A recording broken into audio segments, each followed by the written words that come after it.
আসসালামু আলাইকুম আরহামাতুল্লাহি ওয়াবারাকাতুহু। সুপ্রিয় শ্রোতা, আজকে মুসলিম শরীফের 1228 নম্বর হাদিসের ফজিলত নিয়ে আলোচনা করব।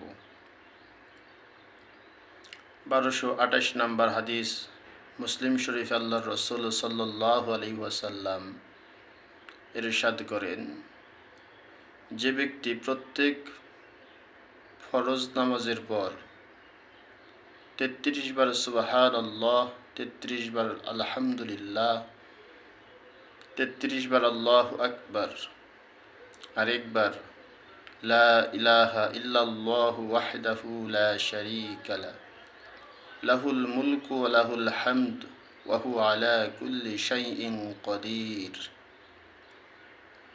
এই আমলটি করবে, তাহলে আল্লাহ রব্বুল আলামিন তার জিন্দেগীর সমস্ত গুনাহগুলোকে মাফ করে দিবেন। সুবহানাল্লাহ।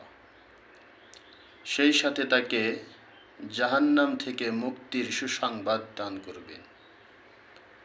এবং এভাবে প্রত্যেক নামাজের পর যদি পাঠ করি, তাহলে দিনে আমাদের 500 বার এই তাসবিহগুলো পাঠ করা হলো। আর প্রত্যেক দিন যদি আমরা 500 বার এই তাসবিহগুলো পাঠ করি, তাহলে অন্যত্র একটি হাদিসের মধ্যে আল্লাহ রসুল বলেন যে এই 500 বার পাঠ করার কারণে আল্লাহ রব্বুল আলামিন তাকে জাহান্নাম থেকে মুক্তি দান করবেন। সুবহানাল্লাহ। এই জন্য আমরা নামাজের পর পর এই ছোট্ট আমলগুলো করব ইনশাআল্লাহ।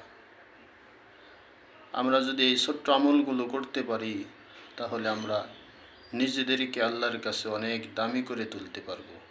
আল্লাহ তাআলা আমাদেরকে এই ছোট ছোট আমলগুলো করার তৌফিক দান করেন। আমিন।